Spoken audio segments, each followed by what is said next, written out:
اب جو اللہ تعالیٰ نے انسان کو عقل اور دانش دی ہے، یہ سمجھیے کہ انسان سوسائٹی کا مقروض ہو گیا ہے۔ آپ کی عقل اور دانش اللہ کی طرف سے آپ پر بہت بڑا انعام اور اکرام ہے۔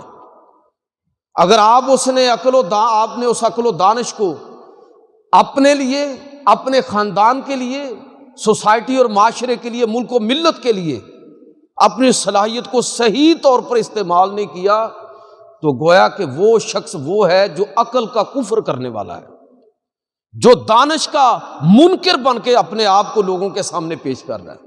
پچھلے جمعے میں نے یہ حدیث آپ کو سنائی تھی، اللہ کے رسول نے فرمایا کہ جس سے مشورہ طلب کیا جائے وہ امانت دار ہے کہ صحیح مشورہ دے۔ اگر اس نے مشورہ دینے میں بددیانتی کی تو قیامت کے دن خیانت کرنے والے لوگوں کے اندر اٹھایا جائے گا۔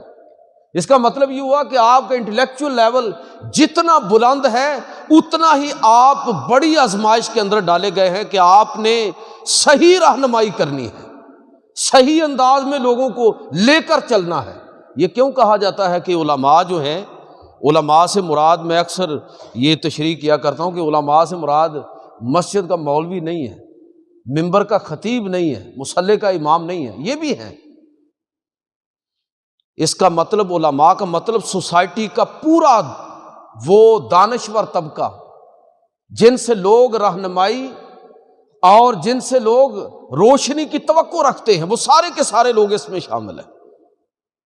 تو اگر آپ سوچئے کہ اتنا زیادہ مرتبہ اور مقام، آپ کو کیا پتا کہ آپ نے اپنی عقل اور دانش کو استعمال کرتے ہوئے ایک آدمی کو صحیح مشورہ دے دیا،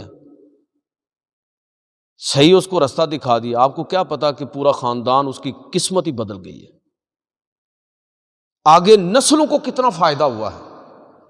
تو کیا خیال ہے کہ اس کے اجر و ثواب میں آپ شریک نہیں ہوں گے؟ آپ بھی اس میں شریک ہیں۔ عالم کا سونا عبادت ہے، کیا صرف سویا رہے تو یہی عبادت ہے؟ بھائی سونا عبادت سے مطلب یہ ہے کہ وہ اگر سوتا بھی ہے تو گویا کہ اپنی جو فکری تھکان ہے اس کو دور کرنے کے لیے، اپنے آپ کو تر و تازہ کرنے کے لیے، لوگوں کی علمی اور فکری رہنمائی کے لیے، اس کا آرام بھی اس کی عبادت کے اندر تبدیل ہو جاتا ہے۔ تو یہ بھی یاد رکھیے کہ جتنا اس کے لیے اجر و ثواب ہے اتنی ہی اس کے لیے آزمائش ہے۔ علم بذات خود بہت بڑی آزمائش ہے۔ عقل اور دانش کا عطا کیا جانا، سماجی اور معاشرتی مقام کا اللہ کی طرف سے عطا کیا جانا، یہ بندے کے لیے بہت بڑی آزمائش ہے۔ آپ ایک مقام اور عہدے پر پہنچے ہیں اور آپ میرٹ کی دھجیاں بکھیر رہے ہیں، تو آپ کو پتہ نہیں ہے کہ آپ اپنا جرم نہیں کر رہے، اپنی دانش کا قتل کر رہے ہیں، سوسائٹی کے مجرم ہیں آپ۔ جو عالم اس بات کو سمجھے گا نہیں، وہ عالم ہے کہ قیامت کے دن جو حدیثوں میں آتا ہے کہ گھسیٹ کر جہنم کے اندر اس کو ڈالا جائے، اس لیے کہ اس نے انٹلیکچوئل لیول کی کرپشن کی ہے، دانشورانہ کرپشن کی ہے، اس نے بددیانتی کا مظاہرہ کیا ہے۔ اور جب سوسائٹی میں لوگ، پڑھے لکھے لوگ جو آزمائش میں ڈالے گئے ہیں اپنی عقل اور دانش کی بنیاد پر، جب وہ اس رویے کا مظاہرہ کریں گے تو سوسائٹی تو جو زوال کا شکار ہوگی، اس کے ذمہ دار وہ لوگ بھی برابر کے ہوں۔